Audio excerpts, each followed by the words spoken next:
Welcome to the Shadow Chronicles. Join me for spine-chilling stories and eerie tales that will keep you on the edge of your seat. Your support means the world. Subscribe, share your thoughts, and let's dive into the darkness together. I live in a two-floor house with my sister. It's a mother-daughter house, meaning it has two kitchens. My sister takes the downstairs, while I take the upstairs. She isn't home a lot because she often stays with her boyfriend, who lives 20 miles away. I'm 30, and I shouldn't let being home alone freak me out, but admittedly, sometimes it does. This happened on a night when I was home alone in my living room, watching a scary movie. My part of the house has an open layout, so the living room, dining room, and kitchen are all one big space. My couch is in the middle of this space, so as I watched TV, my back was to a large part of the room behind me. For those who are easily spooked, it wouldn't be the most comfortable place to sit alone while watching a scary movie. After the movie, I brushed my teeth, turned off all the lights in the house, and then went asleep. I slept for about 2 hours before waking up around 1 a.m. I wasn't sure why I woke up at first, but then I heard a voice downstairs. It sounded like my sister and seemed to come from inside the house, so it wasn't like she was calling for me to open the door. Still, I knew it was her voice. I wasn't sure what she was yelling up to me, though. Groggy and not thinking straight, I assumed she must have been calling for me or arguing with her boyfriend. I got out of bed and stepped into the pitch-black hallway, turning on the hallway lights as I made my way through the living room. I heard my sister's voice again from downstairs, now clearly saying my name. I descended the stairs in the dark, yelling back at her, "What is it?" I looked for the light switch in the foyer but couldn't find it. I'm not lying when I say I was groggy. I walked down her little hallway toward her kitchen, found a light switch, and flicked it on. The light in the kitchen slowly brightened, illuminating her little apartment, including her living room. To my shock, there was no one down there, neither my sister nor her boyfriend. I went to her bedroom, but it was empty. I called her name loudly, but no one called back. Shortly after I yelled, I heard something drop to the floor in my sister's bedroom, which I had just checked and found empty. I hurried back upstairs, feeling like a little kid, and returned to my bed where my phone was. I tried to call her a few times, but she didn't pick up. I locked myself in my room, wondering if I had just hallucinated everything I heard that night. Eventually, I fell asleep. In the morning, I woke up to a text from my sister asking why I had called her at 1 a.m. I asked her if she was home last night, and she told me she was currently staying at her boyfriend's house. I went downstairs to her bedroom to see what might have fallen to the floor, but there wasn't a single object on the floor that could have made that noise. I'm led to believe I hallucinated everything I heard that night, but that's what I want to believe because the alternative would be much more horrific. I've never really hallucinated anything else or had any kind of sleep disorders, so how vividly I heard my sister's voice and that sound in her room really freaks me out. I was left home alone a lot as a kid because my mom was a single parent for a good chunk of my upbringing. She worked as an RN on a difficult schedule, and my brother went away to college. One night, when I was about 14, I had a girl named Molly over. We watched a couple of movies, and eventually, she had to go home because her parents didn't like her out late. I continued to watch TV in my room, and my bedroom is upstairs next to the backyard. When someone dragged a chair on the deck outside, I heard it. I got up and looked out the window, and I saw someone sitting on one of the deck chairs below. I called out Molly's name, thinking it was her. After all, she had only left under 10 minutes ago. Whoever it was looked up at me, but it wasn't Molly. I immediately pulled away from the window to hide. I texted a few close friends in our group chat to see if it was one of them messing with me. Those who answered said no and asked what I was talking about. I didn't really believe any of my friends would come to my house to mess with me like that.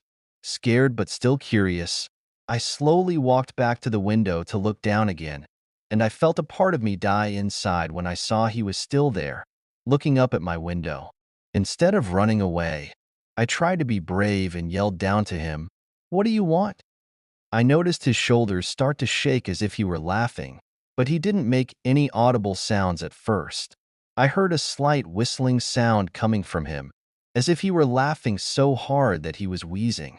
I asked him to please go away and then walked away from the window again. I was scared to call the police for some reason. I left my room and sat at the top of the stairs, listening to the back door being pushed. He was trying to get into the house. I ran back to my room to hide again. I was only 14 and didn't know what else to do. Eventually, I heard the front door being fiddled with, and the man tried to push it open as well, but thankfully, he gave up quickly. I closed my bedroom window and curtains. If our doors hadn't been locked, I could have been killed easily. I was skinny and weak at that age and definitely not a fighter. I didn't leave my room again until my mom got home around 9 p.m. I told her what happened, and her reaction was anger that I hadn't called 911. In hindsight, that was very stupid of me. One of the many things I did or didn't do at a young age that I questioned greatly. Another intense night happened when I was home alone as a young kid. I was 10, my older brother was 14, and my little sister was 5. It was a Friday night, and my brother was out with his friends causing trouble. A dreaded phone call came to my parents. I remember being in my room playing a Star Wars video game when I heard my mom start freaking out and crying. I got really scared and hurried to see what was wrong. My mom was on the phone with a hospital, calling to inform my parents that my brother had been hit by a car. We were all shaken and scared. My brother's leg was broken, but I don't remember much else from the call. All I know is my parents hurried to get their coats on, got my little sister from her room, and asked me if I was okay to stay home alone. I said yes, and they hurried out to the car. I was, of course, really worried for my brother, but I didn't want to go to the hospital and see him in any bad condition. My parents didn't want me or my sister to go, either, but they didn't want to leave my 5-year-old sister home without them. It's worth mentioning that my brother recovered just fine. My parents were in such a rush when they left for the hospital that they apparently didn't even lock the door. I was lucky to have not been killed or kidnapped. I look back now and wonder if the person who opened the closet and just stood there for 20 seconds saw me hiding. Maybe he was just a guy who came to rob a house, not to kidnap or hurt a child. Or maybe he just didn't see me, and I narrowly escaped death or injury. I was home alone for an entire week, once when I was still a teenager living with my parents. This was a rare occasion since my parents didn't go out often. My mom's rich friend Patty invited my parents on a trip that she was paying for. I'm an only child, so I was left alone in the house. We lived in Newark, Ohio, which is in Licking County.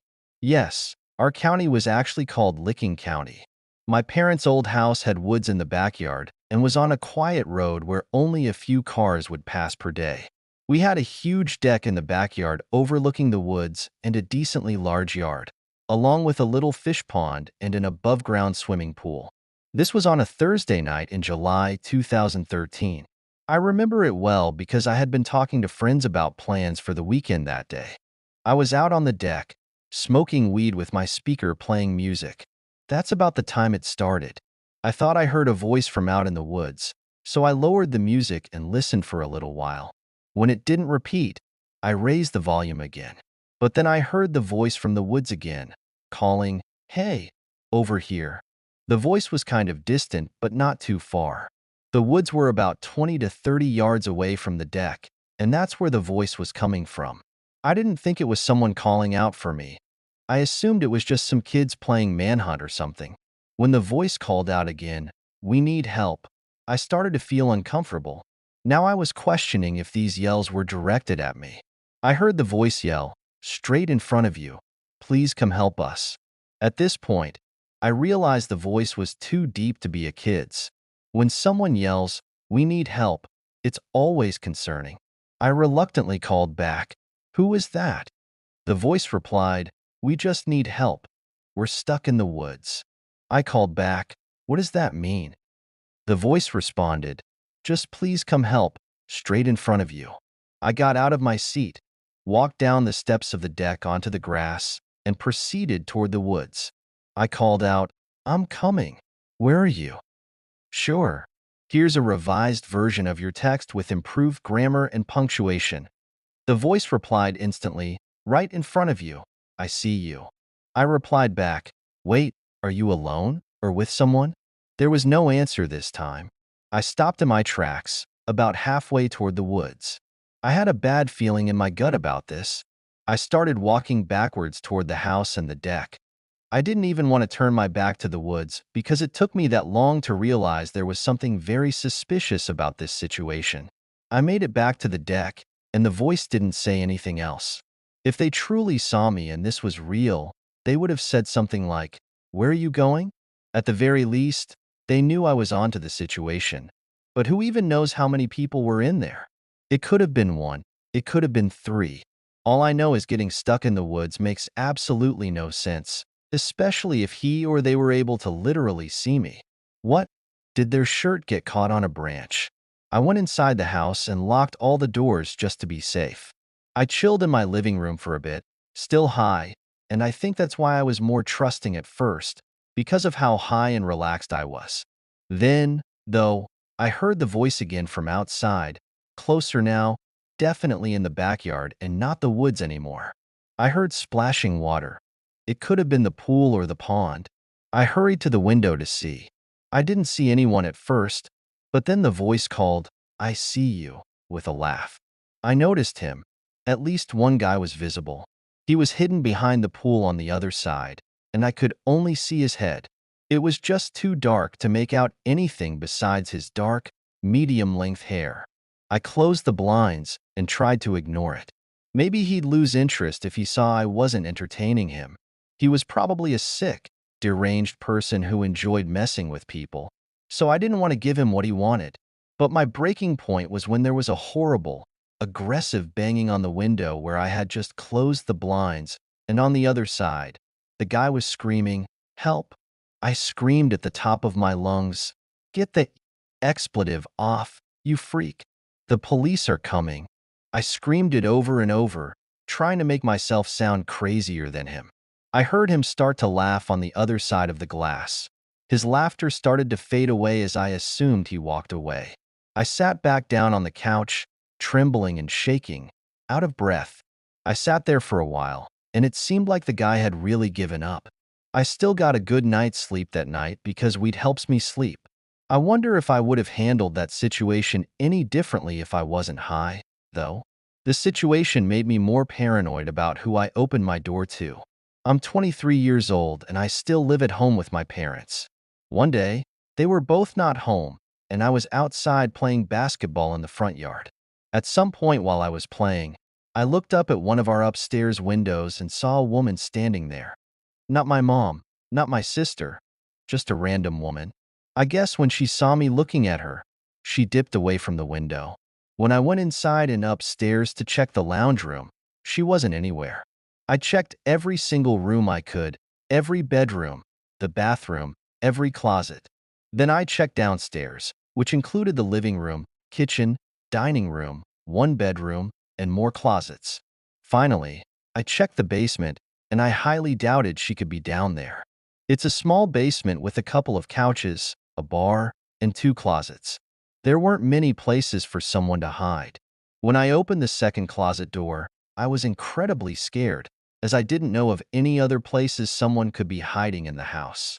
This was the last unchecked spot that I could think of. I yanked the door open as if I were ripping off a Band-Aid, and like I did with the closet before this one, I pushed myself into the closet just in case that woman was in there and I'd have the jump on her. But all I pushed myself into was a bunch of coats and coat hangers. I was so confused. I wasn't going to question my sanity, though. I definitely saw that woman, and I knew it. It wasn't the kind of thing you would just vividly imagine.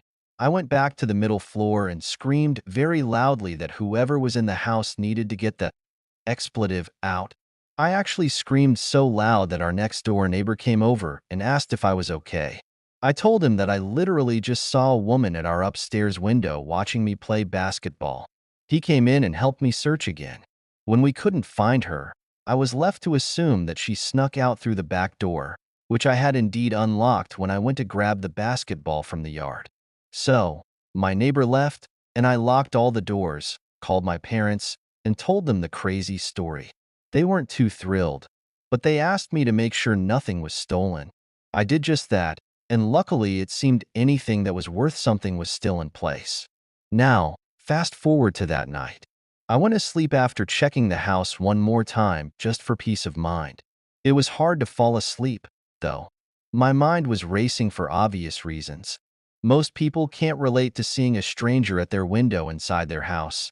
But my restlessness helped me out in this situation, and here's why. I was finally starting to drift away slightly when I heard some noises from the other side of me. I had the fan on above me, so the room wasn't dead silent, and that's why I didn't immediately turn to my other side at the first sound I heard. But the sound started as human-like. I turned to my other side, and there she was, getting out from under my bed. She stood up tall above the bed, and I screamed so loud, louder than earlier, before I jumped out of my bed and tackled her to the floor, my hand around her throat, asking her who she was. My doorbell rang. It was my neighbor again. I picked a tall, dirty-looking woman up off the floor and dragged her to the front door with me as she struggled and scratched at me. I still have 2 scars on my right arm from her claws. I opened my front door to my neighbor again, and he let himself in and helped me restrain the woman. This was when I called the police. The whole time we waited for the police, the woman was screaming and cursing at my neighbor, threatening us too. The best way to put it is that she looked and acted like a meth head currently suffering from withdrawals. When the police arrived, one of the officers knew exactly who the woman was. They had dealt with her multiple times before. Her name was conveniently Karen. It was satisfying to watch her being brought into the back of the police car. I let my neighbor know how grateful I was for him coming so quickly to help, and that night my mind continued to race. But instead of being completely freaked out, which I still was a little, I felt this overwhelming feeling of satisfaction, and I can't fully explain why.